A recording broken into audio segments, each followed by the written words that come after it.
Bapak Ibu yang saya muliakan, seperti yang disampaikan dalam undangan, pagi ini tema kita khusus karena terkait dengan peringatan Isra dan Mi'rajnya Nabi besar Muhammad sallallahu alaihi wasallam. Dalam kesempatan pagi ini kita akan membahas bagian kecil daripada perjalanan Isra dan Mi'raj itu. Karena sudah ada beberapa rekaman ya terkait dengan tema Isra dan Mi'raj ini di seluruh channel ini. Nanti Bapak Ibu lihat sudah ada sekitar 5 atau 6 rekaman dengan pembicaraan yang beda-beda. Karena Isra dan Mi'raj itu minimal ada 3 tujuan. Tujuan pertama, tujuan hiburan. Nabi diperjalankan Allah itu untuk menghibur beliau. Kenapa Nabi dihibur? Itu sudah ada penjelasannya di kesempatan lain, ada di rekamannya. Yang kedua, tujuan utama menjemput perintah salat. Tentu juga sudah saya jelaskan, ada rekamannya, nanti dicek saja. Nah, yang ketiga, Nabi diajak jalan-jalan itu oleh Allah. Tujuannya agar Allah memperlihatkan sebagian dari tanda-tanda kebesarannya, baik Isra maupun Mi'raj. Di surat Al-Isra, perjalanan di bumi, apa kata Allah? Linuriyahu min ayatina. Kami ingin memperlihatkan sebahagian tanda-tanda kebesaran kami kepadanya. Perjalanan Mi'raj atau naik ke langit sampai Sidratul Muntaha, kata Allah di surat An-Najm ayat yang ke-18, itu cerita Mi'raj di situ. Laqad ra'a min ayati rabbihi al-kubra. Di langit sampai Sidratul Muntaha itu Nabi melihat tanda-tanda kebesaran Tuhannya. Jadi baik perjalanan Isra maupun perjalanan Mi'raj, dua-duanya sama tujuannya, agar Allah memperlihatkan tanda-tanda kebesarannya baik di bumi maupun di langit. Nah, ini yang akan kita bahas dalam pagi ini, dan itu pun tidak yakin saya akan tuntas. Karena begitu banyaknya tamsilan-tamsilan atau peristiwa-peristiwa yang diperlihatkan ke Nabi. Mulai daripada start dari Makkah sampai nanti balik lagi ke Makkah. Tapi perjalanan itu rinciannya mulai dari Masjid Haram ke Masjid Aqsa sampai ke langit Sidratul Muntaha, turun lagi ke bawah sampai lagi ke Makkah. Saya sudah mengumpulkan sumber-sumber yang kuat dan saya sudah menuliskannya dalam sebuah buku yang saya beri judul Kisah Isra dan Mi'raj Nabi Muhammad sallallahu alaihi wasallam. Kalau Bapak Ibu ingin baca rinciannya nanti saya titip nanti ke Pak Pengurus satu. Nanti kalau ada yang mengkopi silakan. Kalau ada yang asli nanti boleh saya bawakan, nanti Bapak Ibu ganti saja ongkos cetaknya. Karena kalau saya jelaskan rinciannya tidak akan cukup waktu kita ya 1 jam, setengah jam apalagi. Ya, pernah saya menjelaskan ini diminta khusus oleh jamaah untuk menjelaskan rincian perjalanan itu dari awal sampai akhir. Itu menghabiskan 4 pertemuan. 4 pertemuan itu 4 jam kurang lebih.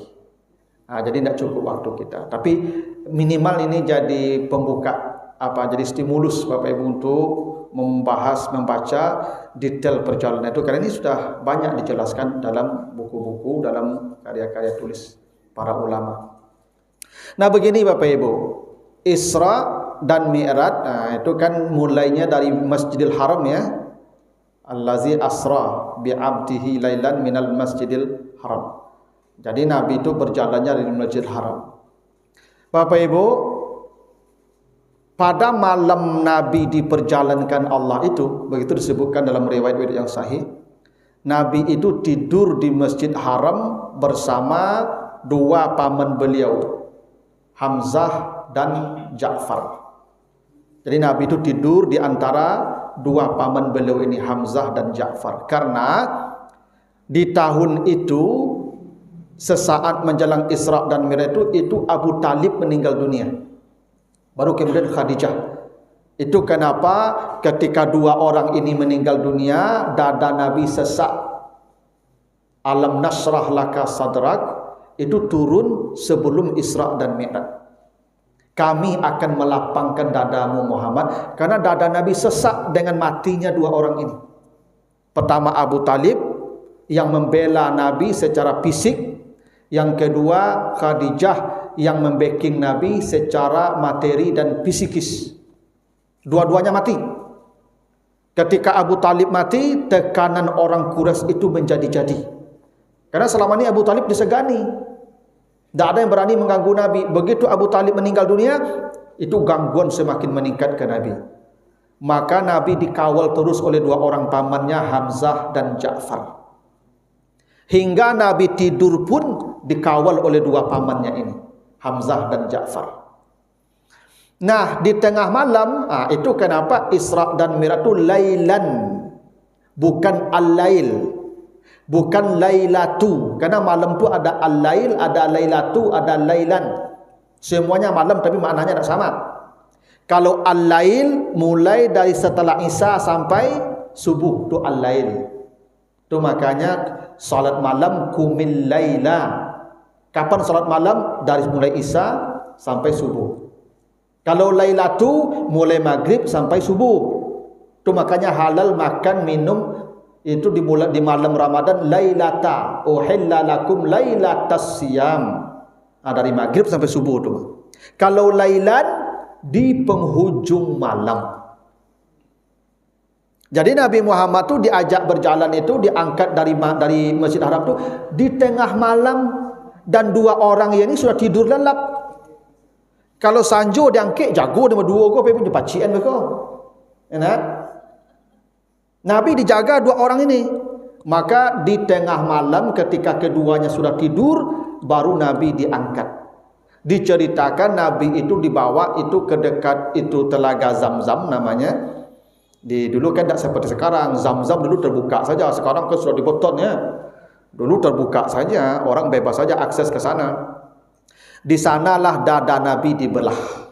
Itu yang dimaksud alam nasrah laka sadrak. Kami akan melapangkan dadamu. Maka diceritakan dibelah dada Nabi oleh Jibril. Lalu kemudian dibersihkan dada Nabi dari sesak-sesak itu. Kan dada Nabi sesak, sempit. Maka dilapangkan. Bagaimana cara melapangkan dada Nabi itu? Diangkatlah yang namanya alaqatus sauda, kantong setan. Di dalam hati kita ni Bapak Ibu ada satu kantong hitam. Disitulah tempat setan bercokol. Makanya kata Nabi, inna syaitan jasimun fi qalbil insan. Setan itu bersemayam di dalam dada manusia. Jadi setan itu dada kita. Makanya allazi yuwaswisu fi sudurin nas. Setan itu mewaswas ke dada kita. Itu makanya orang yang sesak dadanya itu sedang mendapat gangguan setan. Karena begitu kata Allah, faman a'rada an zikri wa may ya'shu an zikri rahman nuqayyid lahu syaitan. Siapa yang tidak berzikir, dia dikuasai setan.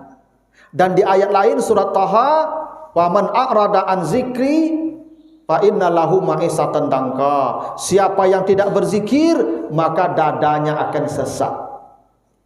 Apa yang buat dada kita sesak? Itu setan. Itu kenapa orang kalau marah, Bapak Ibu, kan sesak dadanya nak.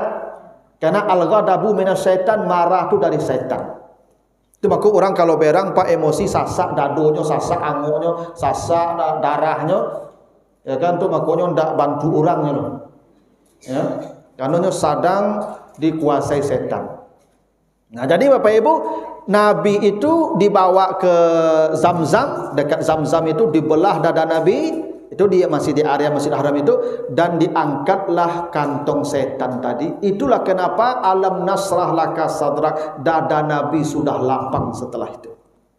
Karena yang menyesak sudah diangkat oleh Jibril. Itu maka Nabi setelah itu tidak ada lagi Nabi marah, kecewa, dendam, tidak ada. Karena dada Nabi sudah lapang. Kantong setannya sudah diangkat.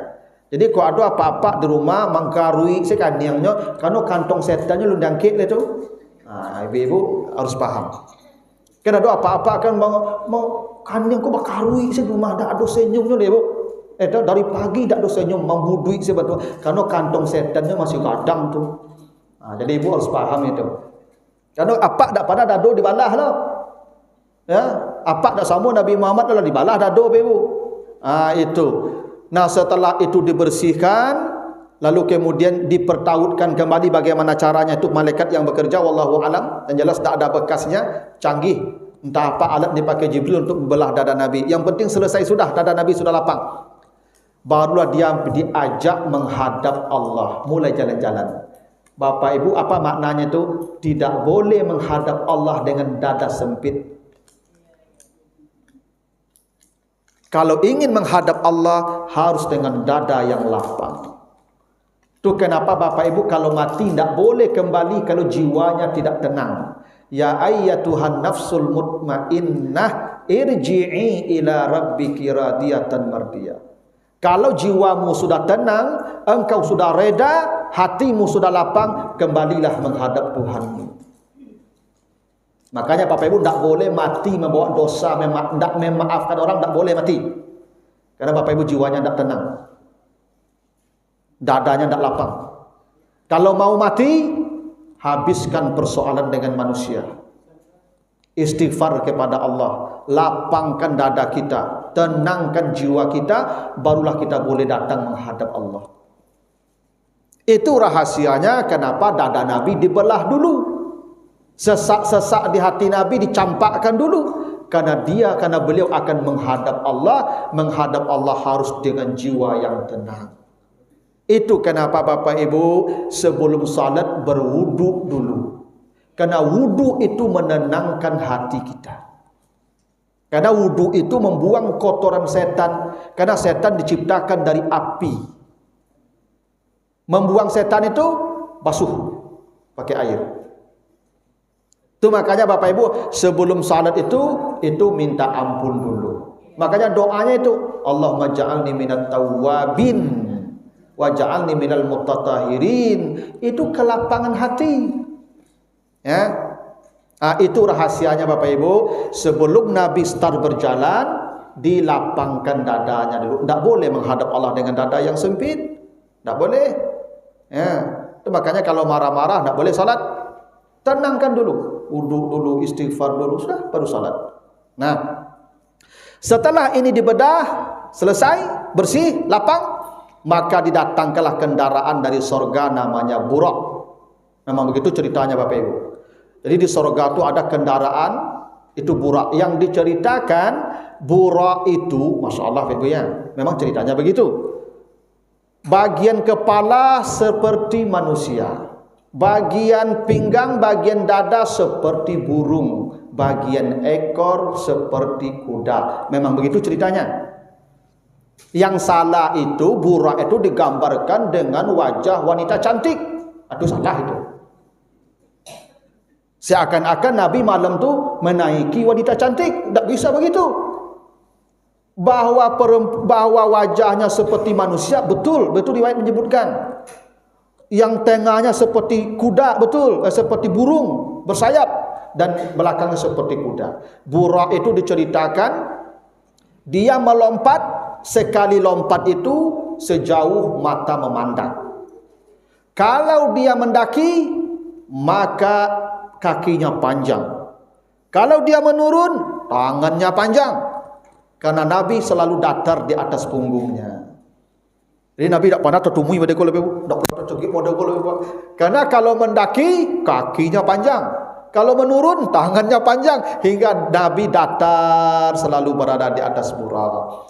Burak itu Bapak Ibu, itu bahasa Arab itu. Burak itu artinya kilik. Itu makanya barkun. Yakadul barku yaktafu absarahum. Gitu ya. Jadi kendaraan Nabi itu terlepas orang berbeda soal formatnya, bentuknya, tapi kendaraan Nabi itu Burak itu kilat. Kendaraan Nabi itu kilat. Yang pasti Burak kilat. Bapak Ibu, Kilat itu kecepatannya dalam ilmu fisika ya. Daya jelajah kilat atau cahaya itu 3 kali 10 pangkat 8 meter per detik.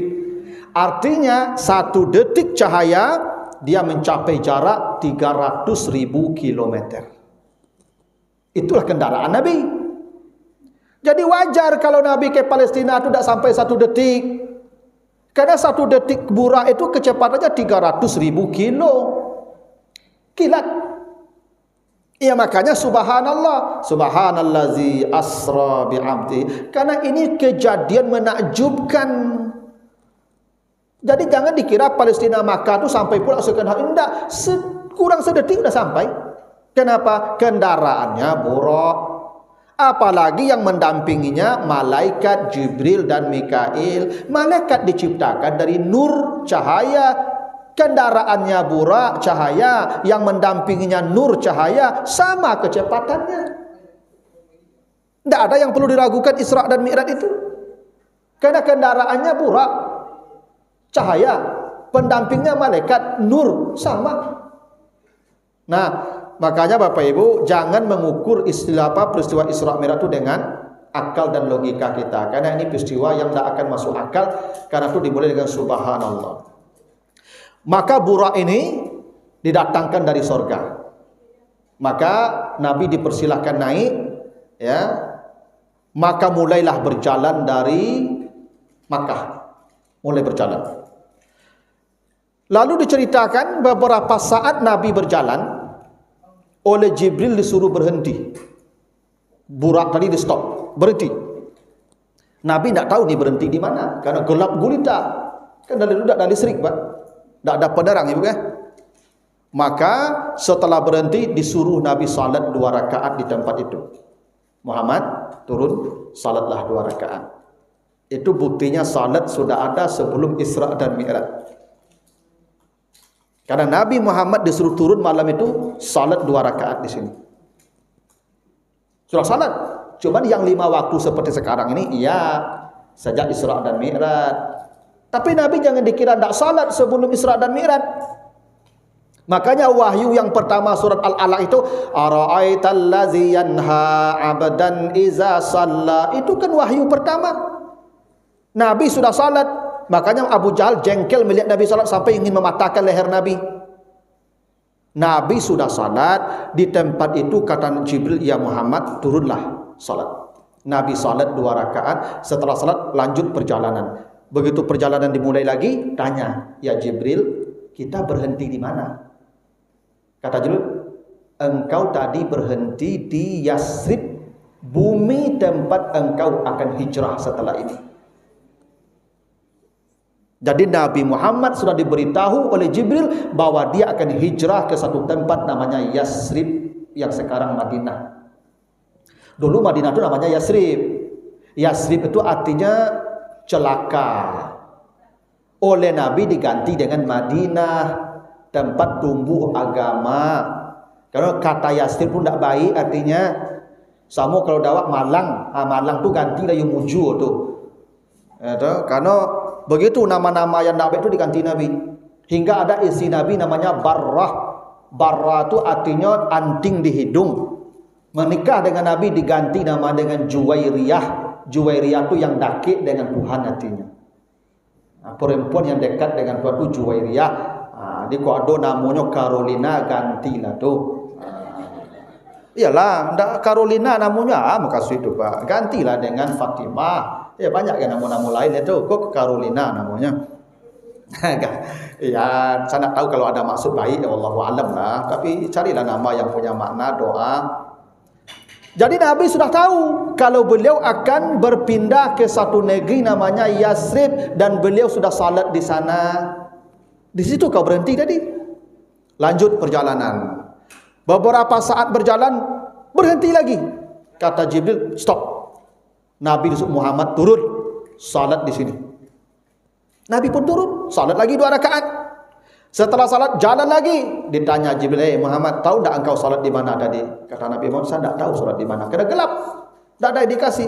Kata Jibril, engkau salat tadi di bawah pohonnya Musa di kota Madian. Dulu Bapak Ibu kalau baca surat Al-Qasas ayat 22 sampai 24, Nabi Musa kan lari dari kejaran Firaun karena membunuh orang Kipti tanpa sengaja. Murka Firaun, diburu, lari dia tersesat sampai kematian. Sampai di Madian, nampaklah orang-orang sedang antri mengambil air minum. Di belakangnya ada 2 orang gadis, begitu ya.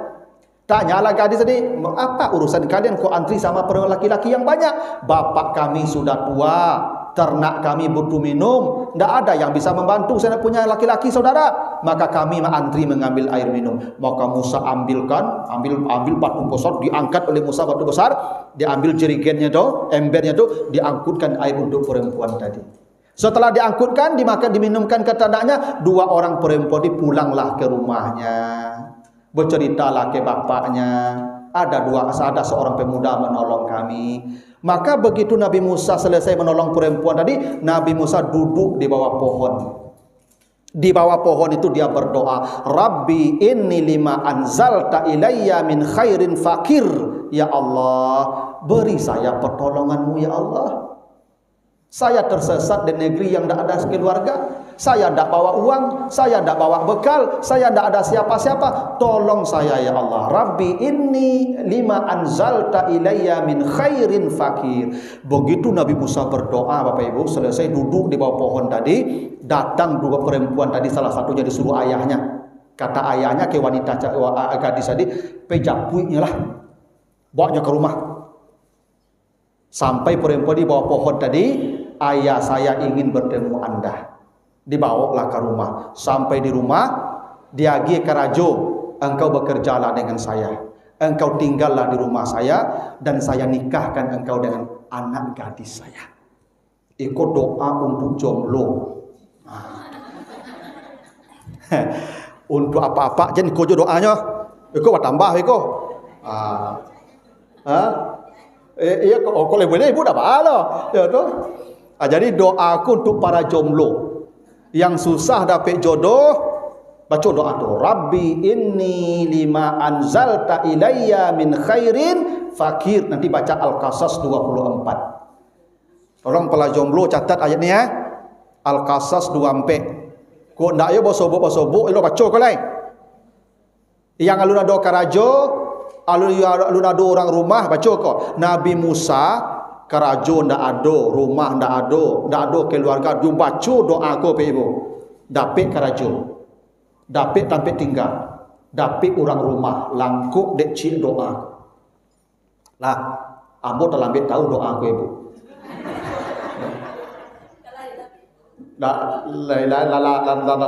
Longsong udah tahu doa ko ibu. Harusnya dari dulu ambo baca doa ko le ibu. Ya ta. Aku ambo getau kena muda-muda kah. Tolong doa aku baca tiap hari ya. Ya, Al-Qasas 24. Ibu je ni kalau baca lah beko. Kalau ibu yang jando dah baca kalau. Ya tu. Baca lah. Yang ibu-ibu yang jando baca kau. Ya kan?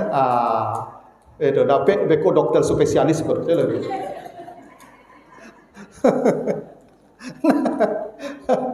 Nah, jadi Nabi Muhammad tu salat di Madian. Di tempat Nabi Musa dulu mendapat keberkahan dari Allah di bawah pohon. Jadi ini dasarnya Bapak Ibu, kita disuruh salat di tempat-tempat yang di situ ada syiar agama Allah. Ya, Madinah itu syiar karena situ tumbuh agama. Di Madian Nabi Musa mendapat keberkahan di situ, dapat kebaikan di sana, dapat hidayah di sana, suruh salat di sana. Ya, maka Nabi salat 2 rakaat. Lanjut perjalanan. Berjalan kemudian disuruh lagi berhenti. Berhenti lagi. Berhenti. Kata Jibril, ya Muhammad turun salat. Salat lagi Nabi. Salat lagi. Ya. Setelah salat 2 rakaat ditanya, Muhammad tahu tak engkau salat di mana? Terus Nabi tak tahu saya salat di mana. Kena gelap. Kata Nabi, engkau salat tadi di Bukit Tursina, tempat Musa bermunajat kepada Tuhannya. Yang di surat Al-A'raf 142 ya. Wa wa'adna Musa salasina lailatan fa atmamnahu bi ashrin fatamma miqatu rabbih arba'ina lailatan. Kan Nabi Musa itu meminta kepada Tuhan, ya Allah, saya ingin bertemu engkau. Kata Allah, boleh. Kapan? Ya segitu tanggalnya. Okey, berapa lama? 30 hari. Kata Allah, enggak, tambahlah 10 hari. Baiklah, 40 hari lah, 40 malam. Kata Allah, datanglah ke Bukit Tursina Nabi Musa. Di sanalah Musa bermunajat kepada Allah selama 40 malam. Di puncaknya Musa meminta untuk melihat Allah. Ya Allah, arini anzur ilaika. Saya ingin memandang engkau ya Allah. Setelah 40 malam bermunajat di Bukit Tursina. Apa kata Allah? Lantarani, engkau tidak akan mampu melihat saya. Tidak akan mampu, kata Allah.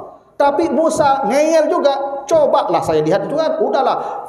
Maka Allah pun bertajalli ke bukit. Ketika Allah bertajalli ke bukit, kharra Musa sa'iqa. Musa terpental, pingsan. Pingsan Musa, Pak Ibu. Tak sadarkan diri, bukit pecah. Musa pingsan. Itu belum melihat Allah. Allah baru bertajalli di bukit namanya. Bertajalli itu Ibu menampakkan penampakannya. Ambo misalnya Ibu ka. Ambo ado misalnya ambo ndak ado di masjid ko lah. Belatan peci musik ka. Ustaz le do di masjid lai. Manyo tu pecinyo. Peci saya ini namanya tajalli saya, bukan saya. Penampakan bahwa saya ada. Saya taruh peci saya. Allah bertajalli di bukit itu bukan menampakkan Allah, hendak menampakkan penampakannya saja. Itu pun bukit pecah, Musa pingsan, apalagi melihat Allah. Makanya Bapak Ibu, Nabi Musa itu ketika Nabi Muhammad turun dari langit, turun dari Sidratul Muntaha, di langit ke-7 ada Nabi Ibrahim. Ada Nabi Ibrahim. Tapi begitu Nabi turun ketemu Ibrahim, itu say hello saja. Bye, assalamualaikum, turun. Tidak ada pertanyaan. Begitu sampai ke Nabi Musa di langit ke-6, stop. Di stop Musa, Pak. Muhammad, apa yang engkau dapatkan? Kata Nabi Muhammad, salat. Berapa? 50 kali. Naik balik. Bertemu kembali dengan Tuhan, minta kurang. Kenapa? 50 kali itu berat bagi umatmu. Umat saya itu besar-besar. 50 kali tidak taluk di mereka. Apalagi umat engkau ketek-ketek, palalo. Tak taluk. Ya cubalah bayangkan Pak Ibu 50 kali. Waktu itu 24 jamnya. Sekali setengah jam sembahyang mikir tu mah. Sekali setengah jam azan mikir tu mah. Beda. Bayangkan Ibu sekali setengah jam azan, Ibu lututlah sakit, pingganglah payah, mego-ego berjalan tiba di rumah, kamu kena azan orang balik. Lari ke masjid balik. Bekor sudah semayang baik ego lah pulang tiba di rumah, kamu kena azan balik. Lari balik. Kasudahnya yang tukang azan kena berak sebentar dia azan panjang siang ada itu. Sedangkan 5 kali kau saya buatlah balik aja. Nak coba bayangkan Pak 50 kali azan, mungkin toa aku dicampak orang ni kau. Sedangkan 5 kali azan Pak lah banyak orang tergaduh toa kau Pak. Indah. Jadi Nabi Musa tu Ibu begini rahasianya. Nabi Musa tu menyuruh Nabi Muhammad naik kate tu bukan urusan salat. Urusan salat tu tak ada pentingnya dengan Nabi Musa. Mau 100 kali, mau 10 kali, mau 1000 kali, urusan kamu dengan umatmu. Tak urusan saya itu, kata Musa. Urusan Musa itu, bakal disuruh Nabi naik ke langit, Bapak Ibu, naik ke aras balik, bersobok di Tuhan balik. Karena Nabi Musa ingin mengetahui seperti apa pertemuan Nabi Muhammad dengan Allah, yang itu dia gagal merasakannya. Musa pernah sudah berhadapan dengan Allah, tapi pingsan. Tak jadi dia bertemu Allah. Nabi Muhammad bertemu langsung tanpa hijab. Maka Musa ingin mendengar cerita pertemuan itu. Itu disuruh naik balik. Turun balik, cari Tuhan kamu balik.